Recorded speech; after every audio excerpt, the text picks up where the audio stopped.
ওমা মেয়েদের কতবার বিয়ে হয় বলে? সুর্পনখার মতো মেয়েদের অনেকবার বিয়ে হয়। যখন প্রথম বিয়ে হয় তার সখীরা বলছে, হ্যাঁ রে জীবনে তো বিয়ে করিসনি, হ্যাঁ এই প্রথম বিয়ে করছিস। আচ্ছা তা বাসর ঘরে গিয়ে কোনো কথা হবে না, আগে সোজা গিয়ে পতি সেবা করবি, তারপরে অন্য কথা। ঠিক আছে ঠিক আছে পতি সেবা করবি। এখন বাসর ঘরে গেছে, স্বামী বসে আছে। হঠাৎ করে মনে পড়েছে আমার সখীরা যে বলেছিল পতি সেবা করবি, আর তো রাক্ষসী। সঙ্গে সঙ্গে এই বিশাল রাক্ষসী মূর্তি ধারণ করে স্বামীকে ধরে সেবা করে রক্ত মেখে বাহিরে এসেছে। তা সখীরা বলছে, কি রে বাহিরে এলি কেন? পতি সেবা করেছিস? যে মুখে রক্ত। বলে হ্যাঁ, একটুকু রাখি না, সব বাকি খেয়ে ফেলেছে, এই দেখ মুখে রক্ত লেগে আছে। মানে তুই কি করেছিস? খেয়ে ফেলে? তোরা যে বললি সেবা করতে, পতি সেবা, সেবা মানে তো খাওয়া, তাই আমি পতি খেয়ে ফেলেছি। একদম কিছুই রাখিনি বাকি। কেমন ভাবে পতি সেবা করবেন? ওমা আগেকার সময় স্বামী যদি একটু মাথা যন্ত্রণা করতো, স্ত্রী সারা রাত জেগে স্বামী সেবা করতো। কেন কেন কেন? কেননা যদি মারা যায় তাহলে আমাকেও জ্যান্ত চিতায় তুলে দেবে। সতীদাহ প্রথা ছিল। তার স্বামীর মাথা ব্যথা করলে সারা রাত জেগে স্বামী সেবা করতো। কিন্তু যখন সতীদাহ প্রথা উঠে গেছে, এখন যদি স্বামীর মাথা ব্যথা করে, যদি বলে হ্যাঁ গো একটু মাথাটা চিপে দাও না, খুব ব্যথা করছে, স্বামী কি বলে, ওই স্ত্রী কি বলে, আগে তুমি আমার মাথা টিপে দাও, পরে তোমার মাথা টিপে দেবে। মাথা যন্ত্রণা করছে। স্বামী যদি কাজ থেকে এসে বলে হ্যাঁ গো সারাদিন কাজকর্ম করেছে, খুব জল পিপাসা পেয়েছে, একটু জল দাও। আর একটু দাঁড়াও না, এই সিরিয়াল এই পর্বটা হলেই দিচ্ছি। এখন দিল না, প্রায় 10 মিনিট কেটে গেল। তো স্বামী বলছে হ্যাঁ গো দেবে না কি গো? তখন স্বামী বউটা রেগে গিয়ে বলছে, কেন জলটা ঢেলে খেতে পারছো না? নাহলে বোতলে আছে খেয়ে নাও। এই প্রতিশোধ। তাই চন্দ্রাবলী গোবিন্দকে পেয়ে এমন বাবা সেবা করছে, লম্বা লম্বা নখ ছিল হাতে, নখের আঁচড় লেগে গোবিন্দের চরণটা কেটে রক্ত পড়ছে। গোবিন্দের বদনে চুম্বন দিতে গেছেন চন্দ্রাবলী। যতই বদনে চুম্বন দিতে যায়, সেই চুম্বন গিয়ে পড়ে গোবিন্দের চোখের নিচে। কেন না মহাজন বললেন, আমার গোবিন্দের নিজের বলতে কিছু নাই, যেটা চন্দ্রাবলী পাবে। গোবিন্দ শিশুকাল থেকে বদন দান করেছেন শ্রীমতী রাধারানীকে। তাই বদনের অধিকারী শ্রীমতী রায়ধনী।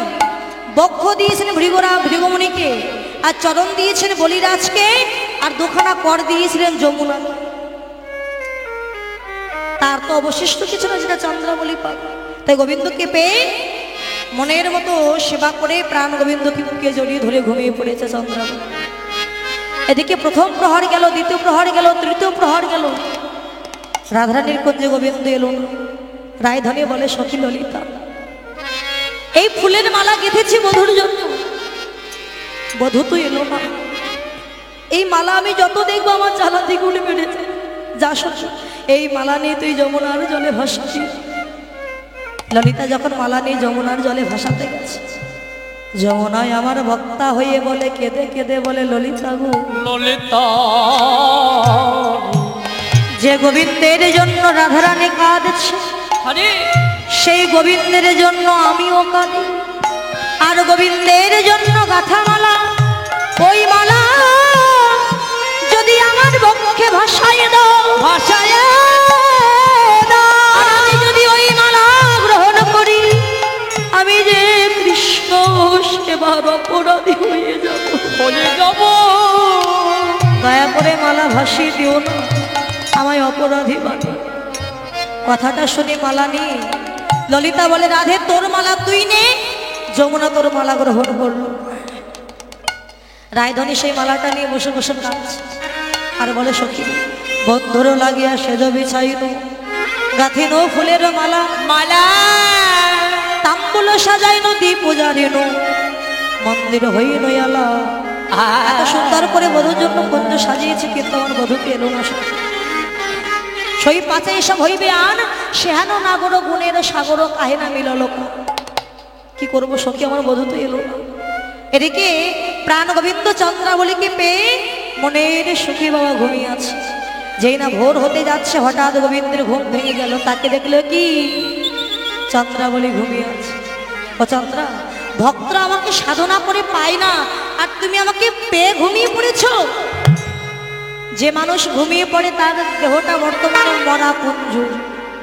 এই মরা কুঞ্জে তো কখনো ভগবান থাকে না। তাই তুমি ঘুমিয়ে পড়েছো, তোমার ওই মরা কুঞ্জ আমি থাকবো। চন্দ্রাবলীকে পরিত্যাগ করে গোবিন্দ চলে যাচ্ছে। সবাই আপন আপন মায়াময়ী ঘুমায় আছে। গোবিন্দ এত কাঁদলে, কিন্তু রাধারানীর কৃপা হলো না। হবে কি করে গো? অন্তরে কৃষ্ণ মূর্তি তৈরি করে সেই কৃষ্ণের বদন দর্শন করছে, বাহিরের কৃষ্ণের কথা ভুলে গেছে। গোবিন্দ চিন্তা করলে আমার রায়ধনী যখন কৃপা করলো না, প্রাণ রাখবো না। এই বলে প্রাণ গোবিন্দ কাঁদতে কাঁদতে চলে যাচ্ছে, করের মুরলিটা বুকে জড়িয়ে ধরে রাধা কুণ্ডে জলে ঝাঁপ দেওয়ার জন্য। ওরে মরি বাবা নিয়া হরি, আরে মরি বাবা হারি, জলে ঝাঁপ দিতে যায়। আরে মরি বাবা হারি, জলে ঝাবো দিতে অপরাধী হেরি কুণ্ড শুকাইয়া যায়। অপরাধী শুকাইয়া আজ রাধা কুণ্ড শুকাইয়া গেল। ওই রাধা কুণ্ড শুকাই গেল। আমার গোবিন্দ বদন দর্শন করে আমার রাধা কুণ্ড শুকাইয়া গেল। অপরাধীর বাবা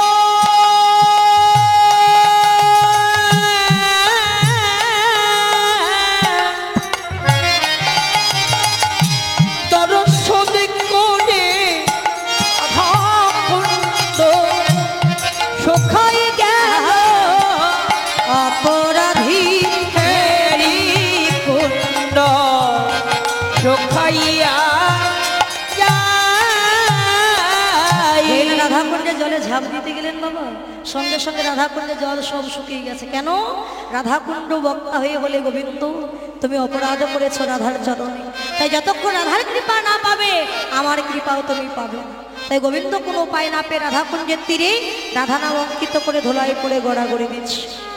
দল এসে গেছে, আমি ছোট করেই বলছি, ধুলাই পড়ে গড়াগড়ি দিচ্ছে। এদিকে যেই না কৃষ্ণ চলে গেছে, অমনি রায়ধনীর মান ভেঙে গেছে। মাথার ঘোমটা তুলে দিয়ে চরণ পানে তাকিয়ে দেখে আর গোবিন্দ। ললিতা অভিশাপ, আমার গোবিন্দ কোথায়? আর বলিস না রাধে, এমন করে মান করলে কি আর কৃষ্ণ থাকে? তুই মানে মানে হারিয়ে ফেলেছিস। তোর কাছে যখন কৃষ্ণ নাই, আমরা তোর কাছে থাকবো না, চলে যাব। সত্যি তোদের হাতে ধরি, পায়ে পড়ি, এনে দেয় আমার কৃষ্ণ বনমাল।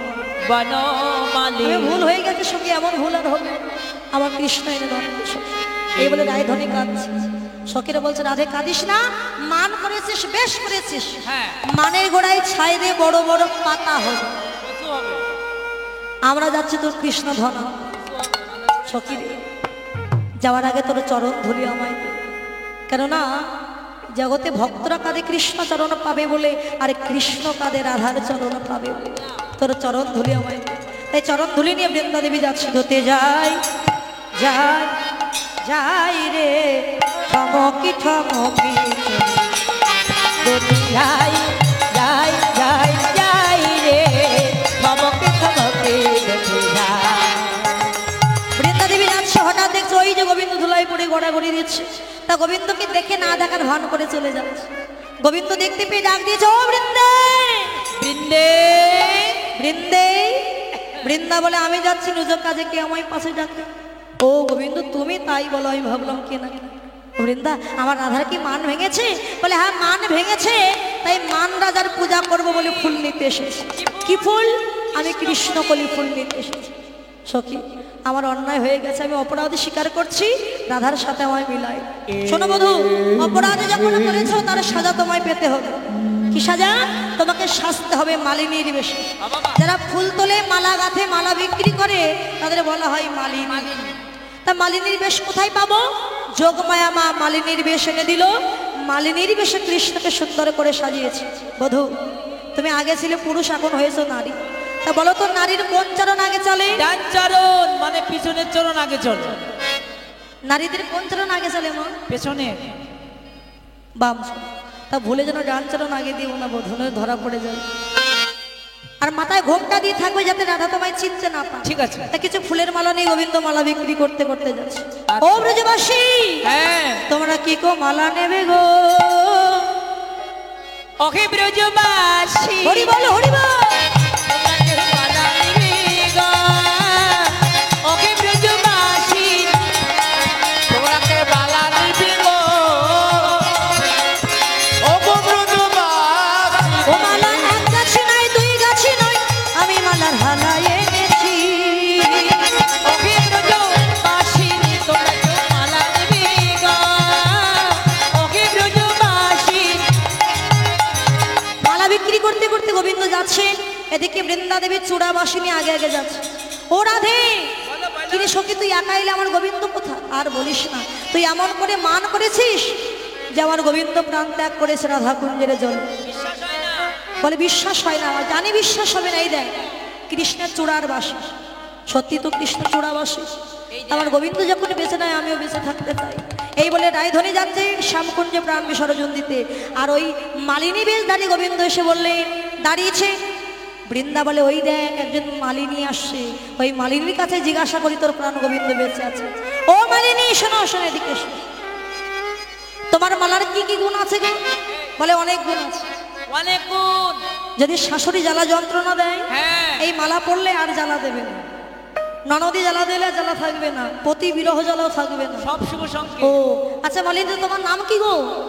নামটি আমার শ্যামা মালিনী, ওরে আদর করে সবাই বলে কৃষ্ণ মালিনী। নামটি আমার শ্যামা মালিনী, আদর করে সবাই বলে কৃষ্ণ মালিনী। শোনো, আমার নাম শ্যামা মালিনী গো, আদর করে সবাই কৃষ্ণ মালিনী গো। হ্যাঁ তো। ও মালিনী, তোমার বাড়ি কোথায়? বলে আগে থাকতাম মধুপুরে, আপাতত থাকে এই ব্রজপুরে, মানে হ্যাঁ। দেহের মতো আমার। ও মালিনী, বলো, তোমার বিয়ে হয়েছে? বিয়ে বলে, না হ্যাঁ, হলে আমি হয়েছে। মালা বিক্রি করতে এসেছি। তোমার স্বামীর নাম কি? স্বামীর নাম কি ধরা যায়? বলে স্বামীর নাম ধরা যায় না। তবে স্বামীর নাম ধরা যাবে না, আকার ইঙ্গিতে বলো। বলো ভালো ভালো তেলের নাম বলো দেখি। ভালো তেল হলো কেরোসিন তেল। বলে সরিষার তেল। বলে না গো, তার সাথে আরো ভালো। আরে রাই সরিষা। বলে আমার স্বামীর নাম ওই চরণ স্বামী গো, ওই চরণ স্বামী, ওই চরণ বড় ভালোবাসি, ওই চরণ স্বামী গো। ওই চরণ ভালোবাসি, ওই চরণ স্বামী। আমার স্বামীর নাম রায়চরণ। হ্যাঁ, রাধা কি করে কৃষ্ণের স্বামী হলো? আমরা বলি গুরু মাতা, গুরু পিতা, গুরু হনপতি। যিনি গুরু পিতা মাতা হতে পারে, দীক্ষা গুরু, শিক্ষা গুরু হতে পারে, তার রায়ধনী হলেন কৃষ্ণের প্রেমের গুরু। তাই রাধা হচ্ছে কৃষ্ণের স্বামী। ও মালিনী, তা তোমাকে দেখতে আমার বনমালীর মতো। আমার বনমালী তো বেঁচে নয়, তোমার সঙ্গে আমি একটু সই বলবো। কুঞ্জের মধ্যে নিয়ে গেছে, সই বলিয়েছে। আগে সই করো সই, সইয়ের পাশে সই, সইয়ের দুঃখে সই।